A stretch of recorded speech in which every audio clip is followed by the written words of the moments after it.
pessoal do Tô Graduado, mais uma aula de Economia Rural. E hoje o tema da nossa aula é elasticidade e sistema de preços. Vamos juntos abordar os princípios ligados à elasticidade e ao mecanismo de preços. E também o processo de determinação de preços dos produtos agropecuários, levando em conta a elasticidade de preços. Ao final dessa aula, o nosso objetivo é que você seja capaz de examinar os conceitos associados à elasticidade e também a realizar o cálculo da elasticidade de preços, tanto da elasticidade de preço de demanda como a elasticidade de oferta, e também analisar o comportamento dos preços dos produtos agropecuários. Essa nossa aula vai ser um pouquinho mais longa do que as aulas habituais. O conteúdo é um pouquinho mais extenso. Então veremos conceito de elasticidade de preço de demanda, a classificação da elasticidade do preço da demanda, a elasticidade de preço cruzada de demanda, a elasticidade de renda da demanda, a elasticidade de preço da oferta, a classificação da elasticidade de preço da oferta, se é elástica, inelástica ou unitária, e falaremos no encerramento sobre o sistema de preço dos produtos agropecuários, como essa questão da elasticidade interfere nos preços desses produtos. Fiquem presentes até o final, porque teremos um exercício avaliativo sobre esse tema, valendo 2 pontos na A2 para vocês. Fiquem ligados. Vamos falar então do conceito de elasticidade. Presta atenção nesse nome, elasticidade. Lembra a um objeto elástico. O que é elasticidade? É algo que se expande ou se contrai dependendo de alguma força que é exercida sobre aquele objeto, não é mesmo? Assim como os elásticos propriamente ditos. É uma analogia que se faz a preços em quantidades. Então, esse termo elasticidade se refere a uma mudança percentual em uma dessas variáveis, por exemplo, quantidade ofertada ou quantidade demandada, em relação a outra mudança percentual de outro fator, por exemplo, preço. Tá? Então, na área da economia rural, a gente aplica esse conceito da elasticidade com o objetivo de examinar como as quantidades ofertadas e demandadas de determinados produtos agropecuários variam com resposta a mudanças em preços desse produto no mercado. Tanto mudanças de preço para cima como mudanças de preço para baixo. É uma resposta de uma mudança de preço na quantidade ofertada ou demandada. Então, quanto maior for essa resposta, maior a elasticidade desses preços. E quanto menor for essa resposta, menor é essa elasticidade. Então, se a resposta é grande, temos um elástico mais flexível. Se a resposta é pequena, temos aquele elástico mais duro, mais rígido, que não responde tanto ao ato de se esticar. A elasticidade é definida como a proporção da alteração da quantidade ou demandada ou ofertada de um bem ou serviço em resposta a uma mudança proporcional no seu preço. Resumindo, ao longo do que nós vamos explanando aqui, vocês vão se habituando com esses conceitos. Então, a elasticidade também é influenciada por alguns fatores, como, por exemplo, se tem ou não disponibilidade de bens substitutos. Claro que se altera muito o preço de um bem, e eu posso correr para um outro bem que substitui aquele ou que faz uma função semelhante, eu vou correr para esse outro bem e a elasticidade na demanda não vai ser muito grande. Ou como esse bem é relevante para o orçamento familiar. Qual é o seu impacto no orçamento familiar? E como ele é relevante no horizonte do tempo. Quando você tem mais opções de substituto para o bem, a demanda é mais elástica, porque os consumidores têm mais alternativas frente ao aumento de preços. Se o bem é essencial, as pessoas não podem reduzir o seu consumo, não podem ficar sem ele, como por exemplo arroz, feijão, a procura tende a ser mais inelástica. Não importa se há grandes variações de preço, a quantidade demandada desse bem pouco se altera. Então é aquele elástico mais rígido. Os consumidores não têm opção para evitar o aumento de preço. O bem é considerado indispensável. Temos como exemplo também os combustíveis. Imagine um orçamento familiar, o total desse orçamento familiar. Quando um bem ocupa um largo espaço nesse orçamento familiar, também diz que ele tem um peso muito grande no orçamento familiar. E aí também a elasticidade de preço da demanda é maior, indicando que os consumidores são mais sensíveis às variações de preço desse produto em particular. Sendo assim, se o produto aumenta, a demanda acaba caindo significativamente. Prosseguindo então nesses conceitos, vamos focar na demanda. Vamos falar da elasticidade de preço da demanda, que é uma medida que indica a variação percentual da quantidade demandada, procurada pelos consumidores de um determinado produto ou serviço, em relação ou em resposta a uma mudança percentual no preço desse produto ou serviço. Então ela expressa o quê? Qual é o nível de sensibilidade desse elástico, tá? Da quantidade demandada de um bem às alterações de preço. O quão sensível aquele bem é, a quantidade procurada por aquele bem, é sensível às alterações de preço. Quando você parte da curva de demanda, você observa que quando há um aumento de preço do bem, claro que há uma redução na quantidade demandada. E vice-versa, quando o preço cai, a quantidade demandada aumenta, as pessoas estão dispostas a comprar mais. Então a sensibilidade dessa resposta pode variar de acordo com o tipo de bem ou de serviço que você analisa. A elasticidade do preço da demanda, quando ela é muito grande, ela pode ser considerada como elástica. Quando ela é pequena, ela pode ser considerada como inelástica.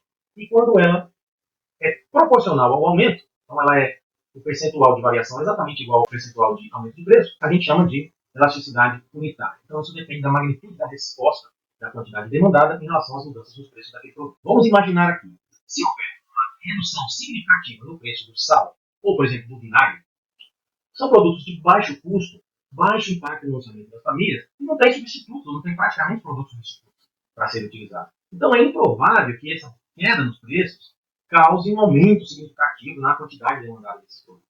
Agora, se eu falo de um determinado preço de modelo de carro ou preço de uma televisão, se diminuir significativamente o preço desse tipo de produto, é de se esperar que haja um aumento considerável na demanda por esse produto. Por quê? São produtos de alto valor e possuem várias opções disponíveis. É por isso que a gente diz que, dependendo do produto ou do serviço, a resposta a essas variações é diferente. A elasticidade é diferente.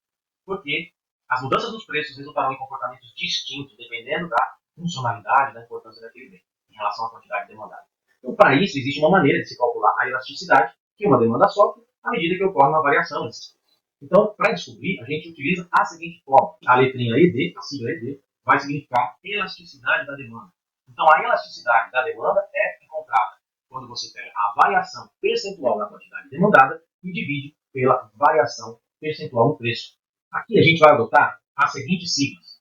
Vamos chamar de QI a quantidade inicial, vamos chamar de QF a quantidade final, vamos chamar de PI o preço inicial e de PF o preço final. Então aqui, ó, na variação percentual na quantidade demandada, como que a gente encontra isso? A gente encontra isso com essa formulazinha bem simples. Quantidade final menos quantidade inicial dividida pela quantidade inicial. Então a gente vai achar aqui um valor coeficiente. Mais abaixo aqui, a variação percentual do preço, preço final menos preço inicial dividido pelo preço inicial. Vamos para frente, vamos ver um exemplo de como é que a gente faz isso aqui na prática. Vamos imaginar aqui que a cenoura tem um preço de equilíbrio de mercado no valor de R$ 5,00. Então, esse é o preço de equilíbrio que a gente viu na hora passada. A esse preço, a quantidade demandada também ali no equilíbrio é de 3 toneladas. Imaginemos que algum fator aí de mercado causou queda no preço da cenoura.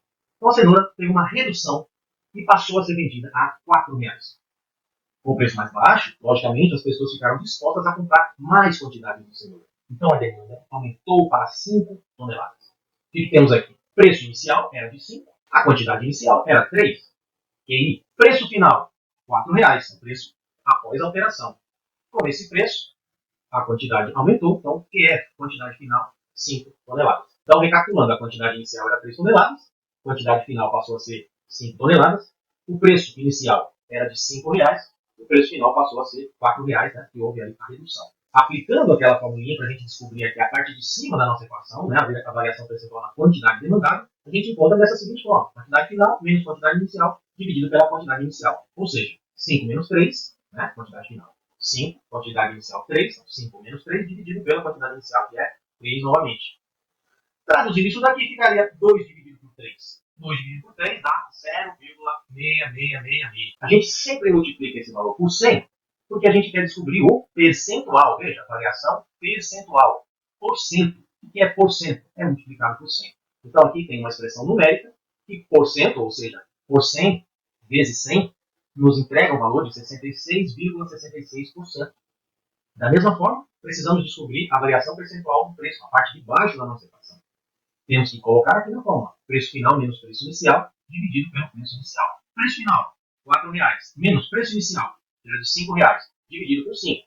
Ora, 4 menos 5 é igual a menos 1. Menos 1 dividido por 5 é igual a menos 0,2. Mais uma vez, percentual, ou seja, por cento vezes 100, eu tenho menos 20%. Ok? Então, essa equação aqui, eu já entendo que vai ficar 66,66 dividido por menos 20. Ok? Preste atenção. Pedi para vocês prestarem atenção, porque aqui temos um ponto importante que deve ser considerado.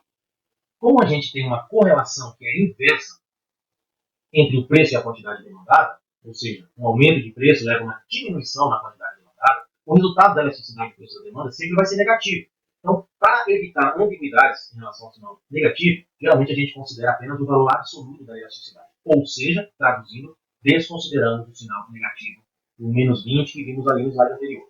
Então, a nossa equação vai ficar da seguinte forma. Elasticidade de demanda é igual a variação percentual na quantidade demandada, que é 66,66, dividido pela variação percentual no preço, que é 20, sem o sinal de negativo.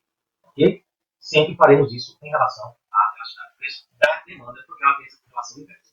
Então, dividindo aqui, 66,66 dividido por 20 vai dar uma elasticidade da demanda de 3,33%, sim, porque esse aqui é por cento e esse aqui é por cento também. O que significa esse 3,33%?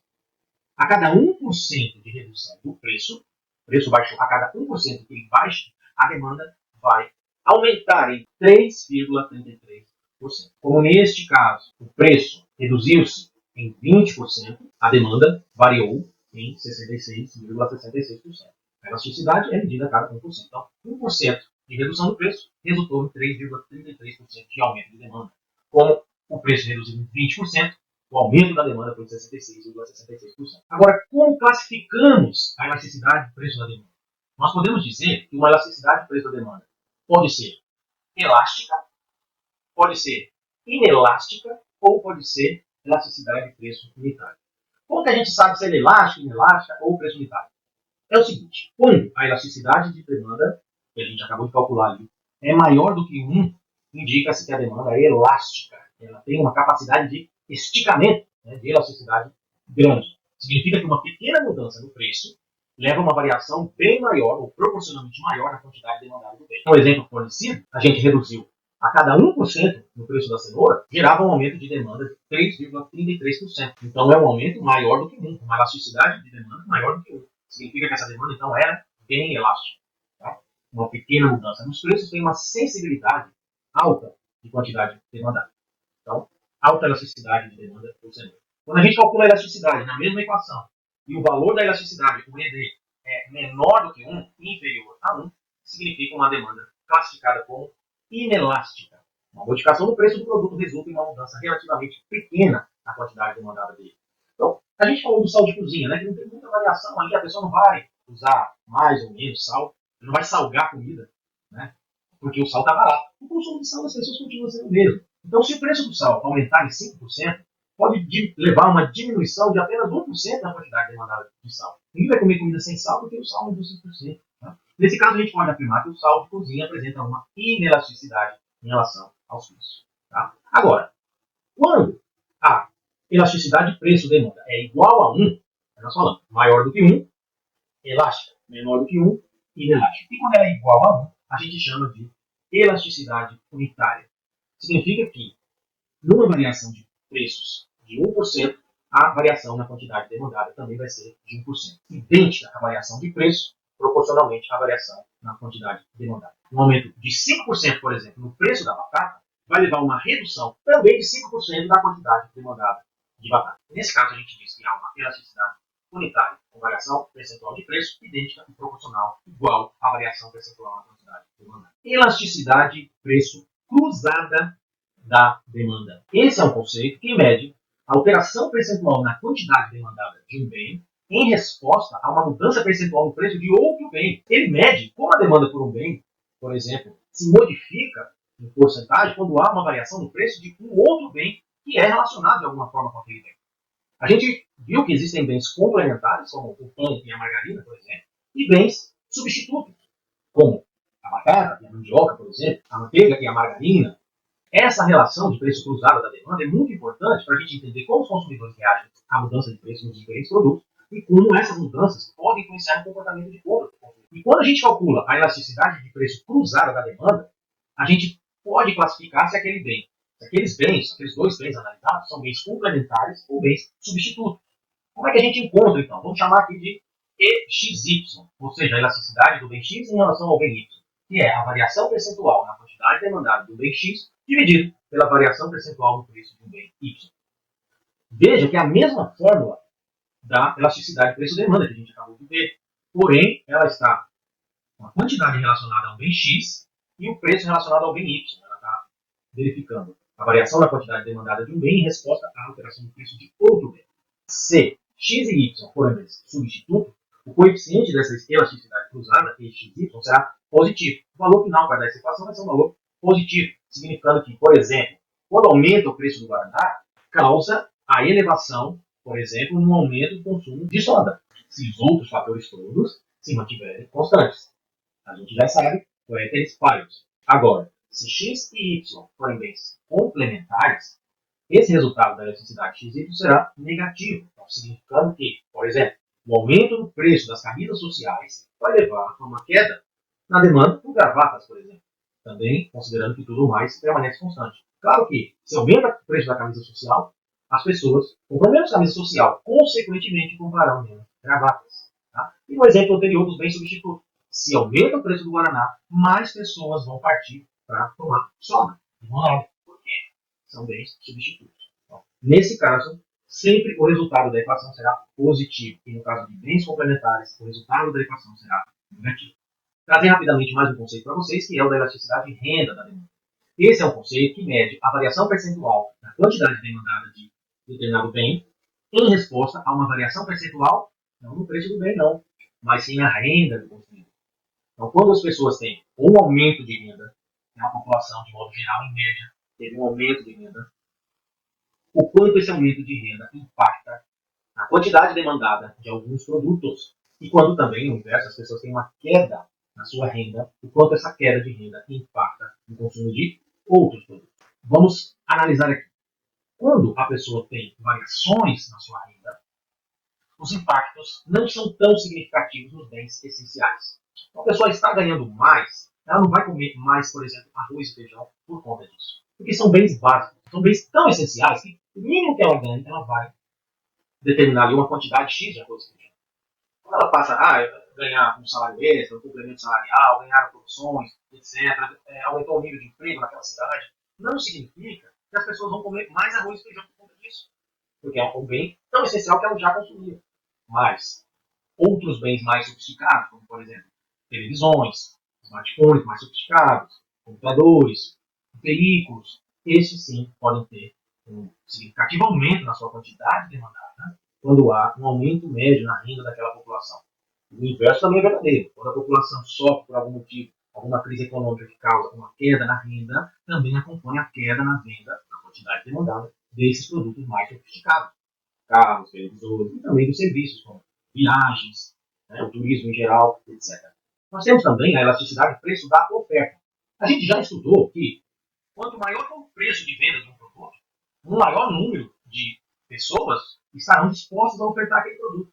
Ou os mesmos ofertadores daquele produto estarão dispostos a ofertá-lo em maior quantidade, porque o preço alto empolga, digamos assim, empolga mais os produtores a ofertarem em maiores quantidades, porque preços altos significam maiores ganhos, maiores taxas de lucro na comercialização desses bens. Então, a elasticidade de preço da oferta é uma medida que quantifica a variação percentual na quantidade que um bem é ofertado no mercado em resposta a uma variação percentual no preço de venda desse bem. Então, ela mede a sensibilidade e resposta dos produtores às mudanças de preço. Se a elasticidade de preço da oferta for alta, significa então que os produtores estão dispostos a ajustar significativamente a quantidade ofertada quando os preços mudam. Então, quando uma elasticidade é alta, tanto para cima quanto para baixo, a flutuação dos preços reflete também uma grande flutuação na quantidade ofertada pelos produtores. Quando uma elasticidade de preço da oferta é baixa, vai mais para inelástica, indica então que os produtores são menos propensos a alterar as quantidades ofertadas em relação, em resposta à variação. A gente usa muito essa medida para entender como a oferta de um bem se ajusta às condições de preço do mercado. Vamos por exemplo que vai facilitar o entendimento. Vamos continuar com as mesmas siglas e com uma fórmula muito parecida. A fórmula é EO agora, tá? Porque é elasticidade de oferta. Então ela tem aqui a variação percentual na quantidade ofertada dividido pela variação percentual no preço. Aonde? QI é a quantidade inicial, QF é a quantidade final também, PI é o preço inicial e PF é o preço final. Da mesma forma, para eu encontrar a variação percentual na quantidade ofertada, eu tenho que dividir a quantidade final menos a quantidade inicial dividido por quantidade inicial. Variação percentual no preço, preço final, menos preço inicial dividido pelo preço inicial. Vamos por exemplo agora. Vamos supor que o Giló no Tocantins seja comercializado normalmente, numa situação de equilíbrio, a R$2. Baratinho nesse Giló. Vamos lá, é só um exemplo. A esse preço, os vendedores estarão dispostos a ofertarem 6 toneladas de Giló. Essa situação representa, então, um equilíbrio do mercado. Quantidade inicial, 6 toneladas, ao preço inicial de R$2 é a situação ali de equilíbrio. Vamos imaginar que o preço do Giló se elevou para R$4. Isso se deu por uma consequência de queda na produção nacional, por exemplo, e essa redução da produção nacional não impactou aqui a produção de Tocantins, mas o preço do giló no mercado nacional se elevou para R$ 4. Aí os produtores tocantinenses se animam a produzir e ofertar mais giló no mercado. Vão passar para 18 toneladas, que vai ser a nossa quantidade final. Vamos ver como é que fica então? Então, dessa maneira, temos aqui uma quantidade inicial que era 6, a quantidade final, com o aumento na oferta por parte dos produtores, foi para 18. E o preço inicial, que era de 2, foi para R$ 4. Então, esse aumento de preço estimulou esse aumento na oferta. Vamos ver como ficou essa elasticidade na quantidade ofertada. QF menos QI dividido por QI, ou seja, a quantidade final é 18, menos 6 dividido por 6, ou seja, 18 menos 6, 12. 12 dividido por 6 é 2. Mais uma vez, como nós estamos falando de porcento, então a gente multiplica por 100. 2 vezes 100 é igual a 200% aqui, que foi a variação na quantidade ofertada. Né? A gente pode ver aí que a quantidade inicial era de 6, foi para 18, então teve um aumento grande, um aumento de 200%. Vamos agora ver a variação percentual no preço. Preço final é R$ 4 menos preço inicial, que era R$ 2. Então, 4 menos 2, 2. Dividido pelo preço inicial, 2. Então, 2 dividido por 2 igual a 1. Pegamos esse 1 também, por 100, né, vezes 100, representa então 100%. Como é que fica então essa equação? A variação percentual na quantidade ofertada já sabemos que é 200%, dividido pela variação percentual no preço, que já sabemos que foi de 100%. Então, 200 dividido por 100 é igual a 2%. A elasticidade de oferta, 2%. Então, significa o quê? Para cada 1% que sofreu de variação no preço, a quantidade ofertada pelos produtores variou o dobro, variou 2%. Então, temos uma elasticidade de oferta de 2%. Então, significa que, nesse exemplo aqui, um aumento de 100% no preço de 2 para R$ 8, né, que é um aumento de 100% no preço do giló, levou a um aumento de 200% na oferta, que saiu de 6 para 18 toneladas. Então, manteve uma proporção de 1% para cada variação de preço, resulta em 2% na quantidade ofertada. Indica e nos comprova aquela relação direta que há entre o preço e a quantidade ofertada. Aumentos nos preços resultam também em aumentos nas quantidades ofertadas pelos vendedores, pelos produtores. A elasticidade de preço da oferta também tem uma classificação muito semelhante à classificação que nós vimos na elasticidade de preço da demanda. Aonde? Quando a elasticidade da oferta é maior que 1, esse coeficiente, significa que a oferta é elástica. Ou seja, uma mudança no preço do produto resulta em uma mudança bem maior proporcionalmente na quantidade ofertada desse produto. Assim como foi no exemplo do giló que a gente acabou de ver. O exemplo fictício, né? Deixamos claro isso. Quando a elasticidade ofertada é menor do que 1, esse coeficiente, então significa que a oferta é inelástica. Ou seja, uma alteração no preço do produto resulta em uma variação proporcionalmente menor da quantidade ofertada desse produto. E quando a elasticidade oferta é igual a 1, significa que a oferta possui uma elasticidade de preços unitária. Ou seja, quando há uma variação no preço, há uma resposta igual proporcionalmente na variação da quantidade ofertada desse produto. Para finalizar, vamos falar sobre o sistema de preço dos produtos agropecuários. A gente sabe que os preços dos produtos agropecuários, normalmente, são determinados também pela interação das curvas de demanda e de oferta no mercado. Se assemelha aí à estrutura de mercado de concorrência perfeita. Né? É sobre a interação da demanda, que, conforme o preço diminui, a sua quantidade demandada aumenta, e a oferta, que, conforme o preço aumenta, a quantidade ofertada aumenta. Quando há a intersecção dessas curvas, há preços e quantidades. Até aí, perfeito. Entretanto, conforme nós já estudamos, os mercados do agronegócio sofrem algumas particularidades que acabam interferindo nesse equilíbrio, impactando nesse equilíbrio. Por exemplo, a natureza perecível dos produtos do setor agropecuário. Quando os agricultores possuem uma capacidade de armazenamento, eles têm capacidade de negociar preços mais elevados, porque eles têm capacidade de armazenar e aumentar o tempo de vida desses produtos. Eles não são obrigados a vender imediatamente, se o preço estiver baixo naquele momento. Então, em vez disso, eles podem armazenar os produtos e vender quando os preços estiverem mais altos, mais interessantes para os produtores. Vamos imaginar aqui um exemplo dos avicultores, dos criadores de frango de granja. A gente sabe que é uma atividade de alto custo de manutenção. Portanto, assim que os frangos atingem ali o ponto de venda, esses avicultores se veem obrigados a vender imediatamente aquele produto. Porque esperar mais vai gerar mais custo de manutenção, que é alto, e vai assim inviabilizar a atividade, anulando praticamente a possibilidade de lucro.